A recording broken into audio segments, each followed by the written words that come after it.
So yesterday you read about Demeter and Persephone, and I read you a second version of that as well.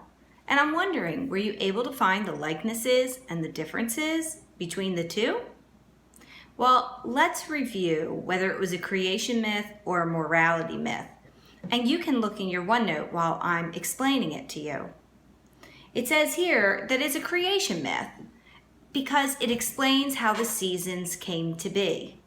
After all, she was with Hades for 6 months, so that would be our winter time when her mother was very sad. And then when she came back to join her mother, and she came out of the underworld for the other 6 months, that would be known as spring and summer. I think that's really neat, the way that they make that connection. So what is the theme? Remember, theme means that it's a lesson that is learned by the reader, you and me. So what could we learn from this myth? We can learn how the story of the seasons came to be. It shows how crops are healthy in the spring and summer and how they die in the fall and the winter. And as far as vocabulary, there wasn't a whole lot of vocabulary in this one, but it does show us how this story can be found in other present day stories. So I would like to go ahead and give you a bonus myth for today. And this myth is called The Golden Touch. And it's the story of King Midas. And as I read this to you, I would like you to think about, what is this, a creation myth or a morality myth? And what is the theme?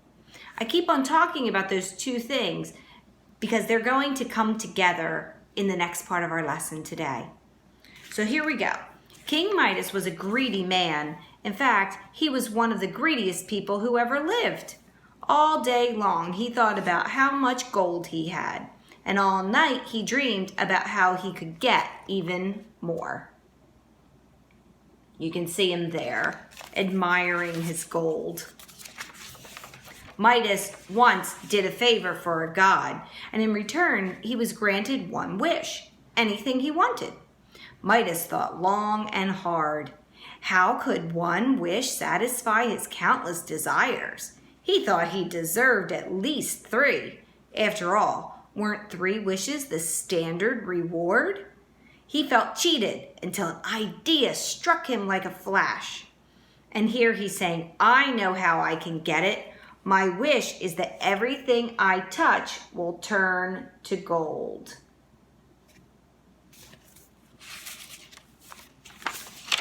Midas could not resist testing his new power immediately. He reached out and broke off a twig from a tree.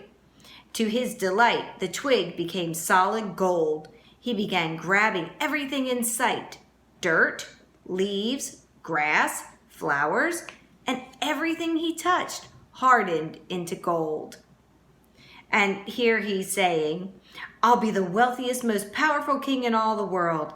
I'm going to spend every minute of the day turning things into gold. I won't even stop to sleep. Sounds like he's going to be busy. The greedy king worked up quite an appetite, rushing about, tagging everything in sight.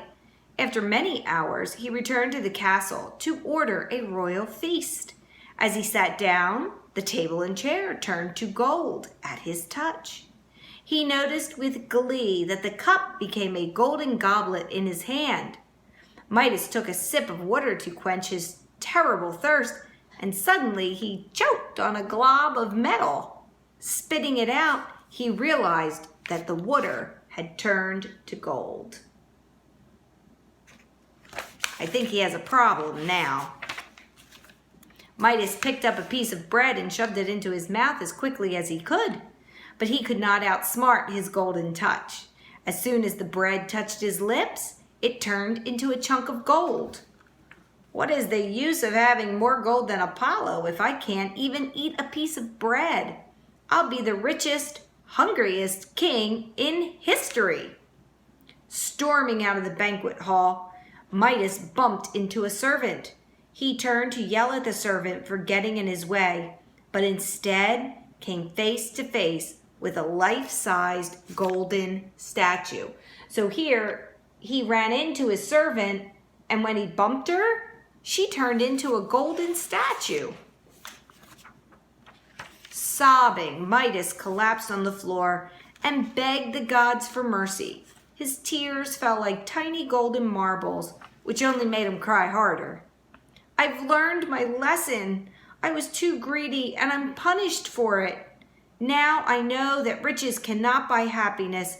Please take all of this gold and let things return to the way they were.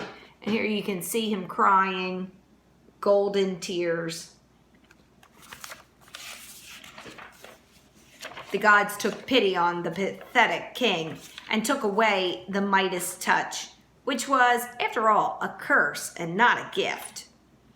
But just in case Midas forgot his own foolishness, the gods gave him a reminder.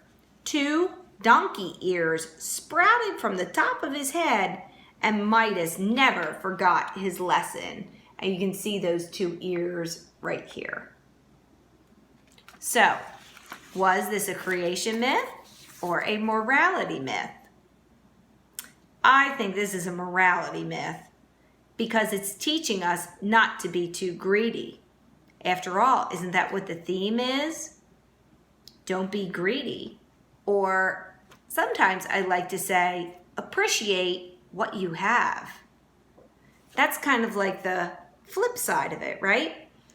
They both mean the same thing, but they're both really important for us to remember. So now you're going to move on and you're going to answer the content framing question, and you're going to pick one myth out of all the ones that we've discussed and you've read, and you're going to tell me which myth revealed the most about the beliefs of the ancient Greeks. Now, there is more than one answer. You can pick any myth that you would like. However, you have to back up your answer with proof, and the proof is the theme. So you may need to go back into a few lessons to remind yourself what was the theme of the myth that you picked. And then you need to elaborate on it or say more. This will be part of your grade. Please make sure that you do your best and email me if you have any questions.